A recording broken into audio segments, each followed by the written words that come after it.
Elon Musk نے کہا ہے کہ میک یورپ گریٹ اگین، یعنی اس کا مطلب یہ ہے کہ وہ ایک ایک ملک میں اب اپنی ہم خیالی گورنمنٹ سے لے کر آئیں گے۔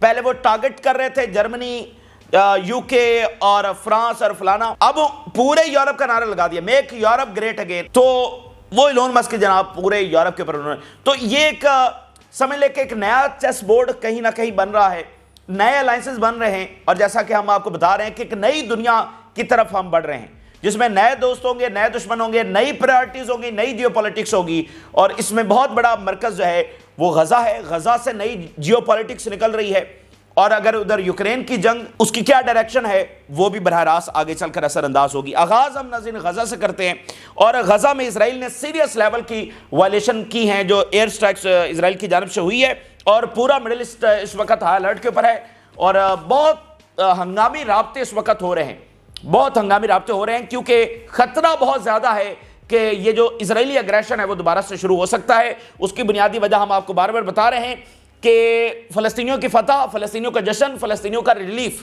یہ اسرائیل کو کس طور پر قابل قبول نہیں ہے۔ وہ کہہ رہے ہیں کہ یہ کمزور، یہ ہمارے غلام جن کے اوپر ہم نے ہو گئے ہیں، اور establishment of the defeat of the Israel, یہی اسرائیل کی موت ہے۔ تو اس کو وہ مکمل اس منظر نامے کو وہ بدلنا چاہ رہے ہیں۔ اس وقت یہ رپورٹ سامنے آ رہی ہیں کہ سارا جو معاملہ ہے اگلے 24 گھنٹوں کے اندر واضح ہو جائے گا۔ اسرائیلی اگریشن اگلے 24 گھنٹوں کے اندر شروع ہو سکتا ہے۔ ٹرمپ کی اور نتنیاہو کی میٹنگ ہی سب کچھ ہے، اس میں ہاں اور نہ کا فیصلہ ہونا ہے، اور نتنیاہو پوری طرح سے کنونس کرنے کی کوشش کر رہا ہے ٹرمپ کو، اور جاتے ہوئے بھی اس نے یہی بات کی ہے۔ The future of the ceasefire agreement depends on the results of the Trump-Netanyahu meeting۔ سارا جو نتیجہ ہے سیز فائر کا وہ اس وقت اٹک گیا ہے۔ نتنیاہو تو میں نے آپ کو بتایا کہ نتنیاہو کے لیے ایک ایک دن اب مشکل ہوتا چلا جا رہا ہے، تو اس لیے وہ فوری دوبارہ شروع کرنا چاہ رہا ہے۔ Failure to move towards second phase of the agreement may mean the war in Gaza will continue for another year۔ Al Jazeera کی رپورٹ ہم آپ کے سامنے رکھ رہے ہیں۔ جنگ دوبارہ سے شروع ہو سکتی ہے، جس کو کسی طور پر جنگ نہیں کہنا چاہیے، جہریت، اور یہ کم سے کم ایک اور سال کے لیے پھر جاری رہے گی، کیونکہ 2026 کے اندر الیکشن ہونا ہے۔ تو نتنیاہو سروائیو نہیں کر سکتا کہ اگر وہ جنگ نہیں چھیڑتا ہے۔ آپ کو کیا لگتا ہے نتنیاہو اس طرح سے بیٹھا رہے گا؟ تو اب دیکھنا یہ ہے کہ جو خود نتنیاہو کہہ رہا ہے کہ یہ ایک امتحان ہے امریکہ کے لیے، سارا اگر لاجیکلی وہ دیکھیں تو امریکہ کو یہ جنگ سوٹ نہیں کرتی ہے۔ ایون ٹرمپ نے خود لکھا، وہ ویڈیو کلپس جو ہے وہ اس نے شیئر کیے کہ مڈل ایسٹ کی جنگوں میں امریکہ کا بیڑا غرق ہی ہوا ہے، نقصان ہی ہوا ہے، اس کو یہ سوٹ نہیں کرتی جنگیں۔ تو اگر کیا ٹرمپ جو ہے جو اس نے امریکہ فرسٹ کا نعرہ لگایا، کیا وہ ساری چیزوں کو پس پش ڈال کر یہ جنگ دوبارہ سے جاریہ شروع کروائے گا؟ آن پیپر، لاجیکلی، پریکٹیکلی، اور اگر اس کو سینس والے انداز میں دیکھیں تو یہ پاسبل نہیں ہے، یہ سوٹ نہیں کرتا امریکہ کو۔ لیکن اسرائیلی لابی ہے، اور جو امریکی پولیٹیشنز ہیں ان کی جو الیجینس ہے ود اسرائیلی لابی، یہ آپ کو پتا ہے، اور ٹرمپ کا بیک گراؤنڈ بھی آپ کو پتا ہے۔ تو پریکٹیکلی تو پاسبل نہیں ہے، لیکن امریکی مفادات کو پس پشت ڈالتے ہوئے ٹرمپ یہ جنگ شروع کروا بھی سکتا ہے۔ تو اگر اس نے شروع کروائی تو وہ ہم آلریڈی ڈیبیٹ کر چکے ہیں کہ اس میں بھی اسرائیل اور امریکہ کو منہ کی کھانی پڑے گی۔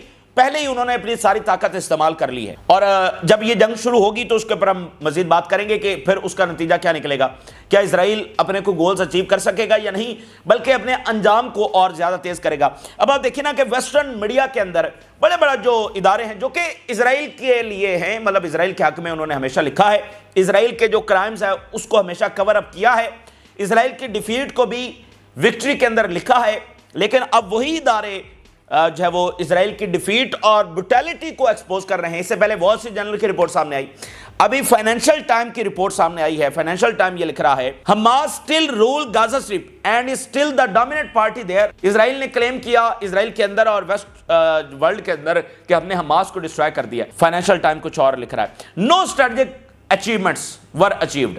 فائنینشل ٹائم صرف دو ہیڈ لائنز ہم نے آپ کے سامنے رکھی ہے کہ کوئی اسٹریٹجک جو اچیومنٹ ہے وہ وہاں پر حاصل نہیں ہوئی ہے۔ پھر ناظرین جو اسرائیل کی بروٹیلٹی ہے وہ کس طرح سے ایکسپوز ہو رہی ہے، ہم ایک یہ بھی ڈائمنشن دیکھ رہے تھے کہ جب غزہ کھلا ہے، دنیا اندر گئی ہے، لوگ اپنے گھروں کو لوٹے ہیں، کیا کیا وہ سچ ہے جو سامنے آ رہا ہے، کون کون سا ایسا ظلم ہے جو ہم تک نہیں پہنچا۔ جو اب آپ دیکھیے، ابھی کچھ دیر پہلے یہ رپورٹ آئی، انتہائی افسوسناک اور دل دہلا دینے والی رپورٹ، شہادتوں کی تعداد 61,000 کنفرم کر دی گئی ہے۔ شہادتوں کی جو آفیشل تعداد اس سے پہلے تھی، یعنی سیز فائر کے ٹائم پر وہ 47,000 بتائی جا رہی تھی، 47,000 بتائی جا رہی تھی جب سیز فائر ہوا ہے 19 جنوری کو، اس وقت کے اعداد و شمار۔ آج کیا ہے 61,000 کنفرم کی گئی ہے، کیونکہ جو باڈیز ہیں وہ ملبے تلے سے نکالی جا رہی ہیں۔ یعنی ان 13-14 دنوں کے اندر آپ دیکھیں کوئی 14,000 کے قریب باڈیز نکالی گئی ہیں۔ کیا آپ اس بات کا اس کو سمجھ سکتے ہیں یہ کتنا ہاریفک ہے، اور اس ظلم اور جبر کو کیا بیان کیا جا سکتا ہے؟ 14,000 باڈیز صرف 14 دنوں میں انہوں نے نکالی ہیں، یعنی ہر دن 1,000 باڈیز نکالی جا رہی ہیں۔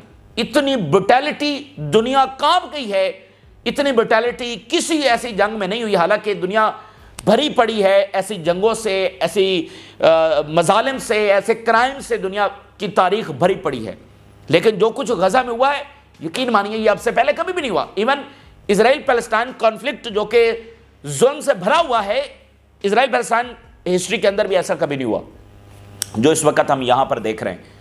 تو 61,000 باڈیز اس وقت ہو چکی ہیں، اور ابھی یہ ساری باڈیز نہیں ہیں بلکہ مزید باڈیز جو ہے وہ نکالی جا رہی ہیں۔ آپ کو یاد ہوگا کچھ جو برٹش جو میڈیکل میگزین ہے انہوں نے دعویٰ کیا تھا کہ شہادتوں کی تعداد 1 لاکھ سے زیادہ ہے، اور یہ 61,000 تک پہنچ گئی ہے۔ اتنے بڑے نمبرز، یہ پوری جنریشنز بچوں کی پوری کی پوری، اور آپ دیکھیں 1,000 نرسز اور ڈاکٹرز ان کو جو ہے وہ شہید کیا گیا ہے۔ 1,000 ان نرسز کا کیا قصور تھا، ان ڈاکٹرز کا کیا قصور تھا؟ تو یہ جو یہاں پر جبر ہوا ہے، یہ جو یہاں پر ظلم ہوا ہے، اس پر قدرت کی لاٹھی تو پڑنی ہے، ان ظالموں کا آخر کار حساب تو ہونا ہے۔ اندازہ کریں نا 1,000 ڈاکٹرز اور نرسز اور وہ سارے لوگ انہوں نے وہاں پر شہید کیے، اور 61,000 آج یہاں پر کنفرم ہو رہا ہے۔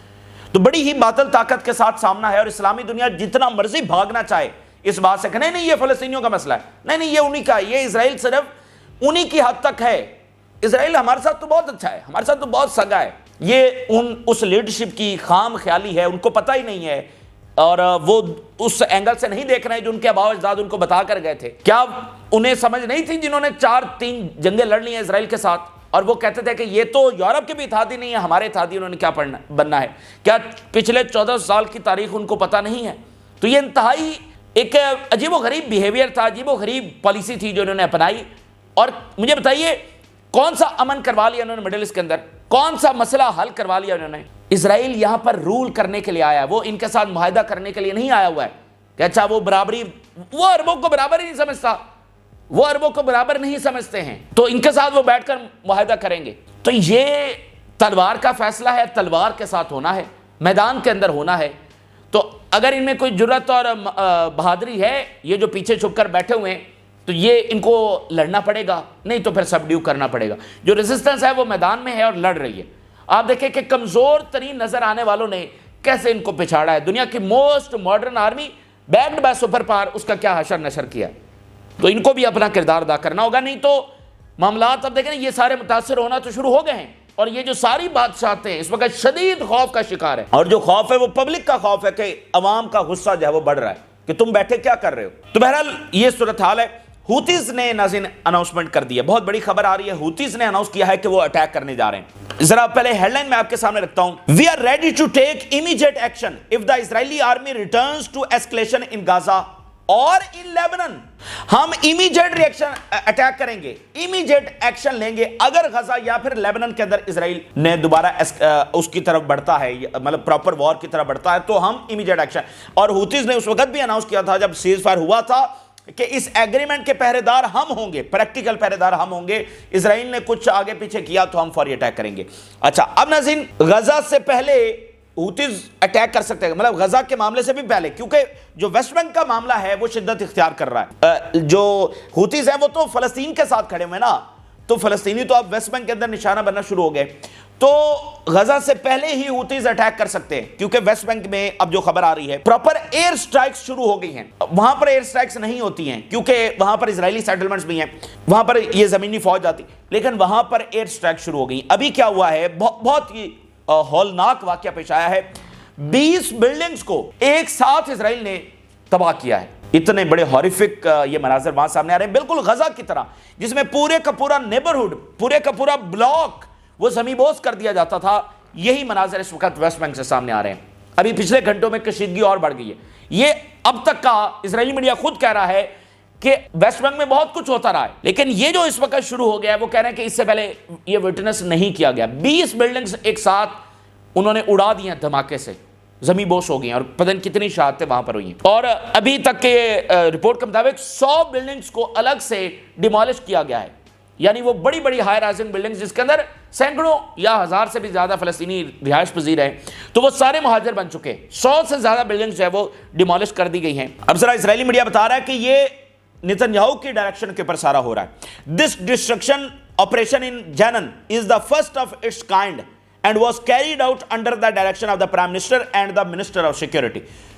دنیا کا یہ سب سے بڑا ظالم شخص ہے، اور میں آپ کو بتا دوں، اور دنیا اس بات کو مان رہی ہے کہ اسرائیل اور نتنیاہو دنیا کے امن کے لیے خطرہ ہیں۔ اور جب ہم دنیا کے امن کی بات کرتے ہیں تو شاید آپ اس کی پوری تاریخ سے واقف نہیں ہے کہ اگر پوری دنیا کا امن تباہ ہو جائے تو یہ انسانیت کے اوپر کتنا بڑا مشکل وقت ہوگا۔ جو ورلڈ وار تھی اس میں پوری دنیا ہی کا امن تباہ ہوا تھا، اور اب دیکھیے کروڑوں لوگ لقمہ اجل بنے۔ تو یہ جو ورلڈ سیکیورٹی کا لفظ ہے نا، یہ وہیں سے آیا ہے۔ تو ورلڈ سیکیورٹی جو ہے اس کے لیے یہ شخص جو ہے خطرہ بن چکا ہے، یہ یورپ کو بھی دیکھنا ہوگا۔ تو اب یہ جو اس کی ملاقات ہونی ہے ٹرمپ سے، اس سے پہلے ملاقات ہوئی تھی تو ٹرمپ نے وائٹ ہاؤس کی چابی نتنیاہو کے حوالے کی تھی۔ بڑا ایک عجیب و غریب یہ لمحہ ہے امریکہ کی ہسٹری کے اندر، وائٹ ہاؤس کی چابیاں نتنیاہو کو دی گئیں۔ اب ٹرمپ کس طرح سے ملتا ہے اور کیا وہاں پر بات ہوتی ہے، دنیا کے سب سے ظالم شخص ہے، یہ بھی دنیا نے بہرحال دیکھنا ہے اگلے 24 گھنٹوں میں۔ اچھا، اب لیبنان میں کیا ہو رہا ہے؟ لیبنان میں ہم دیکھ رہے ہیں کہ کنٹینیوس ایسکیلیشن، اور لیبنیز عوام اس کی بہادری دنیا دیکھ کر حیران ہے۔ وہاں پر ایک تاریخ رقم ہو رہی ہے، الفاظ نہیں ہے اس کو بیان کرنے کے لیے، قربانیاں دی جا رہی ہیں، اور یہ قربانیاں رائے گاہ نہیں جائیں گے۔ اب دیکھیں سب سے بڑی قربانیاں تو ریزسٹنس لیڈرز نے دی ہیں، سارے لیڈران شہید ہو گئے ہیں ریزسٹنس کے۔ سب سے پہلے تو انہوں نے خود قربانیاں دی ہیں۔ تو لیبنیز عوام آگے بڑھ رہے ہیں، آگے سے گولیاں چل رہی ہیں اور بم برسائے جا رہے ہیں، اور لیبنیز آرمی وہ کچھ نہیں کر رہی ہے فی الحال تو، اور کرنا تو ان کو چاہیے، مطلب لیبنیز آرمی لیبنیز اسٹیٹ کی حفاظت کرے۔ ویسے یہ پروپیگنڈا کرتے رہتے ہیں حزب اللہ کے خلاف، اور بیکڈ بائی عربز، پورا عرب میڈیا پروپیگنڈا کر رہا ہوتا ہے۔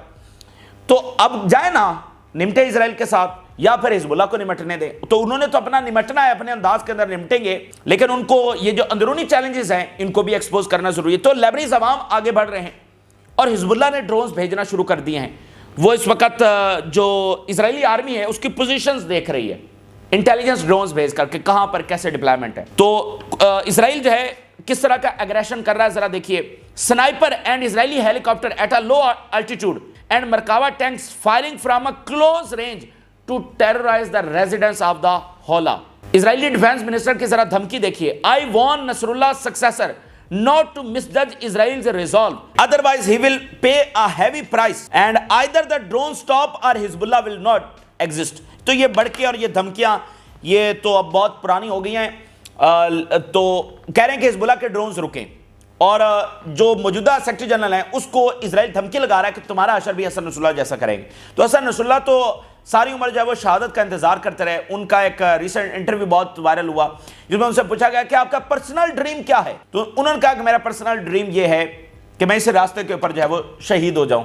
تو ان کا کیا حشر تم کرو گے؟ تو بات یہ ہے کہ بچوں اور عورتوں کے ساتھ لڑنے والی یہ فوج، دنیا کی سب سے بزدل اور ظالم فوج، تو یہ دھمکیاں لگا رہے ہیں، اور عبرتناک شکست ان کو ہوئی ہے۔ لیکن باقی بھی تو اپنا کردار ادا کریں نا، عرب ورلڈ بھی تو اپنا کردار ادا کرے، اور جائے پوچھے اسرائیل کے ساتھ کہ جو ایگریمنٹ اس نے کیا اس کے اوپر عمل درآمد کیوں نہیں کر رہا۔ لیبنان کے اندر اب کس بات کے اوپر، کس جواز کے ساتھ بمباری کر رہا ہے؟ جب حزب اللہ پیچھے بیٹھ گئی ہے، غزہ میں سیز فائر ہو گیا ہے، غزہ میں پریزنرز ریلیز ہو رہے ہیں، تو غزہ میں بمباری کیوں کر رہا ہے؟ ویسٹ بینک میں کس جواز کے ساتھ بمباری کر رہا ہے؟ لیبنان کے ساتھ کس جواز کے ساتھ؟ تو جا کر پوچھے نا، کیا ان کا کوئی فرض نہیں بنتا، ان کا کوئی اس میں کردار نہیں بنتا؟ تو پھر اگر نہیں ہے ان کا تو پھر ریزسٹنس اپنے انداز سے لڑے گی، پھر اس کے خلاف پروپیگنڈا بھی نہ کریں۔ اچھا، اب ناظرین ایک اور امپورٹنٹ بات، جارڈن کے جو کنگ ہیں وہ اگلے منگل کو، یعنی جو یہ منگل ہے اس میں تو نتنیاہو اور ٹرمپ مل رہے ہیں، اگلا جو منگل ہے اس میں جارڈن کے کنگ واشنگٹن کے اندر ٹرمپ کے ساتھ مل رہے ہیں۔ یہ بڑی امپورٹنٹ یہ ملاقات بھی ہے، کیا جارڈن کیا فیصلہ کرتا ہے؟ تو جارڈن کو وہاں پر بلایا، جارڈن کے کنگ اور ٹرمپ کی ملاقات ہونے جا رہی ہے۔ بہت کچھ آفر ہوگا کہ فلسطینیوں کو لے لو، کیونکہ دیکھیں ان کے لیے سب سے امپورٹنٹ بات ہے 2000 سال کا معاملہ، اس بات کو ذہن میں رکھیں۔ 2000 سال اتنا کچھ انہوں نے کیا ہے یہاں تک پہنچنے کے لیے، تو وہ کسی بھی ملک کو تہس نہس کر ان کے لیے کوئی مسئلہ نہیں ہے، وہ یہاں پر اپنا وہ بنائیں گے جو وہ بنانے کے لیے آئے ہیں. تو جارڈن کے اوپر اس وقت شدید پریشر ڈالا جائے گا, اس کو بہت سارا آفرز بھی کی جائیں گی, پیشکش پیسے جو بھی وہ دیں گے. تو جارڈن کو فیصلہ کرنا ہے. اس وقت ایک اور فینومنا ہو رہا ہے, اور وہ فینومنا جو سیریا کا فال آف سے ذرا رک گیا تھا وہ دوبارہ سے شروع. عرب ورلڈ, ٹرکی اور ایران, ان کی جو کوارڈینیشن ایفرٹس ہیں وہ دوبارہ سے شروع ہو گئی ہیں. ایران تو آلریڈی اس جنگ کو لیڈ کر رہا ہے اور سب کو دعوت دے رہا ہے, پوری اسلامک ورلڈ کو دعوت دے رہا ہے کہ آؤ یہ تمہاری جنگ ہے. ٹرکی اور عرب ورلڈ کا مسئلہ چل رہا تھا. تو یہاں پر دوبارہ سے ایفرٹس کہ سب مل کر امریکہ اور اسرائیل کا سامنا کریں, کیونکہ عرب ورلڈ اور ٹرکی کو پھر سمجھ آ رہی ہے کہ اس میں ہم پھر سے نشانے کے اوپر, یعنی ٹرکی کو اب یہ سمجھ آئی ہے. دیکھیں نیتنیاہو جا کر مل رہا ہے ٹرمپ سے کہ کردوں کو آزادی دلواؤ, تو ٹرکی انڈر تھریٹ ہے. عرب ورلڈ تو پھر ویسے ہی پریشر کے اندر اور نشانے کے اوپر ہے. فلسطینیوں کے معاملے سے عرب ورلڈ اپنے آپ کو بہت ڈیٹیچ اس نے کرنے کی کوشش کی, وہ نہیں کر سکی ہے. ابھی جارڈن اگر آئے گا نشانے کے اوپر تو سعودی عربیہ متاثر ہوگا, مصر میں آئے گا تو بھی سعودی عربیہ. تو وہ تو ہیں اس میں پوری, جب سے ٹرمپ نے یہ کہا ہے کہ ڈسپلیس, اور اب وہ جارڈن کو بھی بلا رہا ہے, مصر کو بھی دھمکی امیز کال ہوئی ہے, اور ادھر سے ریجیکشن آئی ہے. ٹرمپ نے پھر عرب لیگ کا اجلاس ہوا, ٹرمپ نے پھر کہا کہ نہیں تمہیں تو فلسطینیوں کو مہاجر بنانا پڑے گا. تو اب عرب ورلڈ کو بھی سمجھ آ رہی ہے کہ نہیں, ہمیں پھر سب کو مل کر جو ہے وہ ٹرمپ کا سامنا کرنا ہوگا اور اسرائیل کا جو ہے وہ سامنا کرنا ہوگا. تو دیکھتے ہیں کہ یہ ایفرٹس آگے کہاں تک بڑھتی ہیں. تو ابھی کچھ سٹیٹمنٹس بھی ناظرین سامنے آئی ہیں جس میں فردن ایک ملک جو ہے وہ ٹرمپ کی پالیسیز کو ریجیکٹ کر رہا ہے. یعنی اس سے پہلے فردن ایک عرب ملک یا مڈل ایسٹ کا ملک ٹرمپ کو جواب نہیں دے رہا تھا, اب فردن ملک کی جانب سے جواب آیا ہے. مثال کے طور پر ٹرکی نے کیا کہا ہے, displacing Palestinian in Gaza violates international law and everyone must confront this project. سب کو مل کر اس کا سامنا کرنا ہوگا. And Qatar, our position is firm and clear against the displacement of Palestinians. اب یہ پہلا بیان قطر کا, پہلا بیان ترکی کا, حالانکہ بات تو پچھلے 3-4 دن سے چل رہی ہے. تو یہ فردن پہلا جواب, اور وہ اپنی پوزیشن کلیئر کر رہے ہیں. تو بیسیکلی جو ٹرمپ ہے وہ مڈل ایسٹ کی کمپلیکسٹی کو نہیں سمجھ رہا ہے کہ مڈل ایسٹ یہ کتنا کمپلیکس ریجن اور یہ کتنا حساس اور کمپلیکس معاملہ ہے, بلکہ وہ اسرائیلی لابی کے انڈر بس. اور آپ کو پتا ہے کتنا ایروگنٹ, کتنا یہ غیر سنجیدہ یہ شخص ہے, یہ بھی دنیا کو ثابت ہو رہا ہے, اس کے اپنے اتحادیوں کو ثابت ہو رہا ہے. اب ہمیں بار بار بتانے کی ضرورت نہیں ہے, ہم پہلے دن سے وہ دوسرا اینگل آپ کے سامنے رکھنے کی کوشش کر رہے تھے جو آج آپ کے سامنے کھل کر آ رہا ہے. اس کے علاوہ ایم بی ایس اور جولانی کی ملاقات ہوئی ہے, ہو چکی ہے, دیکھتے ہیں کہ اس کا اعلامیہ کیا سامنے آتا ہے. بڑی امپورٹنٹ ملاقات ہے. ادھر ناظرین جو دنیا میں کھپ پڑی ہوئی ہے, ٹرمپ اور باقی جو اس کے اتحادی ممالک کے آمنے سامنے ہے. کینیڈا میکسیکو نے رسپونڈ کیا 25% ٹیرف کے ساتھ. ٹرمپ نے اعلان کر دیا کہ وہ اور ٹیرف لگائے گا, اور ساتھ اس نے ایک بار پھر کہا کہ کینیڈا میری 51st اسٹیٹ امریکہ کی بنے. اور یورپ کو ڈائریکٹ دھمکی اس وقت ٹرمپ نے لگا دی ہے, اور ایک مکمل گولہ باری ہے جو وہاں پر ہو رہی ہے آگے سے. یعنی یہ نیا ایکشن, اس نئے ایکشن کے جواب میں کینیڈا اور میکسیکو نے کہا کہ ہم جوائنٹ ایکشن لیں گے. یعنی ٹرمپ کا ایکشن, کینیڈا میکسیکو کا ایکشن, ان کے جواب میں ٹرمپ کا ایکشن, اور اب ان کے پھر جواب کے اندر کینیڈا میکسیکو نے کہا کہ ہم جوائنٹ ایکشن لیں گے. یہ گھنٹوں کے اندر معاملات ہو رہے ہیں. Trump, Canada, Mexico, China can not stop my tariffs more coming soon, میں اور ٹیرف لگاؤں گا. Trump warns Europe, steel, aluminium, copper, drugs and semiconductors could face new tariff next. Europe کو دھمکا دیا ڈائریکٹ ٹرمپ نے. And پھر Trump Canada کے بارے میں کہہ رہا ہے, we do not need anything they have, Canada اور اس کے میکسیکو کے بارے میں. and we have unlimited energy, اور ہم اپنی کارز بنائیں گے. and Canada should become our cherished 51st state and no taxes, far better military protection for the people of the Canada and no tariffs. تو بات یہ ہے کہ اگر یہ کتنی نانسنس بات ہوئی. اچھا اگر ان کی اکانومی کمزور ہے, ان کے پاس کچھ بھی نہیں ہے, تو وہ تمہاری ریاست بن جائے. اچھا اگر ان کے پاس کچھ بھی نہیں ہے تو پھر تم ان کو کیوں لینا چاہتے ہو؟ بھائی کچھ بھی نہیں ہے تو وہ اپنا گزارا کرے, ٹھیک ہے. تو مطلب نانسنس. کینیڈا جیسے ملک کو کہنا, اور بار بار یہ مطلب اس طرح وہاں پر ملک اپنے فیصلے کر رہے ہیں. اور میں نے آپ کو ہمیشہ کہا کہ اتحاد ہمیشہ فار ایور نہیں رہتے ہیں. تو اس وقت امریکہ اور اسرائیل فی الحال رہ گئے ہیں, باقی دنیا تو اپنے فیصلے کر رہی ہے. اور نیتنیاہو خود کہہ رہا ہے کہ یہ امریکہ کی ٹیسٹیمنی ہے. فی الحال تو امریکہ جائے گا اسرائیل کے ساتھ, جنگ میں گرین لائٹ دیتا ہے یا نہیں دیتا یہ الگ بات ہے, یہ ابھی دیکھنا ہے. پریکٹیکلی ہم نے آپ کو بتا دیا کہ پاسبل نہیں ہے, لیکن اگر کوئی نان سینس فیصلہ ٹرمپ کر لیتا ہے تو پھر اس کا نتیجہ پچھلے 15 مہینوں میں جو امریکہ نے نقصان اٹھایا ہے آگے بھی. کینیڈا اور Mexico announce joint coordination to confront U S tariffs مل کر. اور جاپان کی انٹری ہوئی ہے. Japan slams Trump tariffs, warns of global economic fallout. پوری دنیا میں فال آؤٹ ہوگا اس کا, یہ صرف 2 ملکوں کا معاملہ نہیں ہے, یہ پوری دنیا. And fearing chaos across global supply chain, Japan is deeply concerned and prepare counter measures. یہ اب دیکھیں نا جاپان کتنا امپورٹنٹ الائے ہے امریکی ہیجمنی کا, اور ایسٹ ایریا میں پیسیفک کے اندر جاپان کے بغیر تو امریکی پالیسی آگے بڑھ ہی نہیں سکتی ہے. تو جاپان بھی, اور پھر ابھی جو مطلب کتنی انویسٹمنٹس ہے جاپان کی, اور 500 جو اسٹار گیٹ کا پروجیکٹ تھا اس میں جاپان کے سافٹ بینک کی بہت بڑی انویسٹمنٹ, اور بہت سارے پروجیکٹس ہیں جو ان کے, تو جاپان بھی سامنے آ گیا. یعنی جو ان کے کریٹیکل الائے ہیں کینیڈا, لاطینی امریکہ کے مالک, اور ادھر اب جاپان سامنے آ گیا ہے. یورپ کے ساتھ جناب پورا معاملہ چل گیا ہے. اچھا, وہاں پر جو چائنا ہے بڑی سمجھداری کے ساتھ اور آگے بڑھ رہا ہے بڑے انداز کے اندر. بہت سارے سرپرائز. ایک تو بھی چائنا نے اناؤنس کیا ہے کہ China to sue U S over Trump's new tariffs, نئے ٹیرف کے اوپر جو WTO ہے یعنی ورلڈ ایک ٹریڈ آرگنائزیشن ہے, جو اس کے اوپر سائن کر لیتا ہے, پھر فری ٹریڈ وہ ایگریمنٹ کے اوپر سائن کرتا ہے, کوئی کسی کے اوپر پابندیاں نہیں لگا سکتا ہے. تو چائنا ایک تو وہاں پر سو کرنے جا رہا ہے, باقی وہ ٹیرف وغیرہ بھی دیکھتے ہیں کہ وہ کیا لگاتا ہے, وہ اپنا بڑا سمجھداری کے ساتھ. اچھا, اس کو ذرا آخر میں لنک کریں ادھر مڈل ایسٹ کے ساتھ. یہ جو WTO کا معاملہ بہت امپورٹنٹ ہے, ورلڈ ٹریڈ آرگنائزیشن, یہ ان کا بہت بڑا ٹول ہے. اچھا, یہ جو ہم عرب ورلڈ کو بار بار کہہ رہے تھے, مڈل ایسٹ کے ملکوں کو, اسلامی دنیا کو, کہ وہ بائیک آؤٹ کیوں نہیں کرتے اسرائیل کا, اس کی ایک بہت بنیادی وجہ یہ ہے کہ انہوں نے WTO کے اوپر وہ ایگریمنٹ کے اوپر سائن کیے ہوئے ہیں, یہ اس کا حصہ بن چکے ہیں, فری ٹریڈ کا حصہ بن چکے ہیں. تو جو بھی فری ٹریڈ کے مالک ہے WTO کے, اس کا کوئی بائیک آؤٹ نہیں کر سکتا. اگر کرے گا تو پھر اس کے اوپر جو ہے نا انویسٹمنٹس نہیں ہوں گی, اگر کوئی کرے گا تو پھر اس میں انویسٹمنٹس نہیں ہوں گی. تو اگر آپ دیکھیں کہ امریکہ خود WTO کو کر رہا ہے چیلنج, مطلب اس کی کوئی حیثیت نہیں ہے, وہ خود اس کو توڑ رہا ہے ان اصولوں کو, تو پھر یہاں بھی پریشر بڑھے گا کہ آپ اس کے اوپر سینکشن لگائیں, کوئی بائیک آؤٹ کریں, جو بھی کچھ نہ کچھ اسرائیل کے خلاف میئرز لیں. تو یہ WTO کا معاملہ بہت زیادہ امپورٹنٹ ہے. اچھا, نیو یارک ٹائم کی آخر میں خبر دیکھیے. نیو یارک ٹائم لکھ رہا ہے China's global power grab, Panama, Greenland, what's next, Disney World. New York Time لکھ رہا ہے کہ چائنا تو آگے بڑھ رہا ہے, اور یہ گرین لینڈ اور پیناما میں تو اس کا زیادہ اثر ہونے جا رہا ہے, بلکہ انہوں نے تو کہہ دیا کہ ڈزنی لینڈ بھی شاید چائنا لینے جا رہا ہے. ڈزنی لینڈ مطلب امریکہ کا, اور وہ سب جانتے ہیں. انہوں نے اتنا بڑا طنز کیا کہ چائنا اتنی تیزی کے ساتھ آگے بڑھ رہا ہے کہ جیسے تو وہ ڈزنی لینڈ ہی لینے جا رہا ہے. And China is cozying up to Greenland like it's preparing for an Arctic land grab. Beijing decided to accidentally snip undersea cables, plunging Taiwan and the West into the darkness. And Russia invades. North Korea launches ballistic missiles. Iran stirs the pot. China pretends to be shocked, all while selling up weapons and electronics. But sure, let's keep debating TikTok bans while Beijing plays 4D chess with the world order. Trump کے بارے طنز کر رہے ہیں کہ تم یہ کھیلتے رہو کہ ٹک ٹاک بین ہونا چاہیے نہیں ہونا چاہیے, ہماری یہ ڈیبیٹ ہے. لیکن وہاں دیکھو ایران کیا کر رہا ہے, وہاں نارتھ کوریا, رشیا, چائنا, وہ تو کچھ اور ہی کر رہے ہیں, اور چائنا جو ہے وہ پورا جو ورلڈ آرڈر کا چیس ہے وہ تو اپنے انداز میں کھیل رہا ہے. تو یہ اس وقت کی تازہ ترین تفصیلات ہیں جو آپ کے ساتھ شیئر کی. آپ اپنی رائے ضرور آگاہ کریں. جن لوگوں نے چینل کو سبسکرائب نہیں کیا, اس سے ریکویسٹ کریں گے کہ چینل کو ضرور سبسکرائب کر لیں تاکہ ہر آنے والی ویڈیو آپ تک پہنچ سکے. اجازت دیجیے, اللہ حافظ.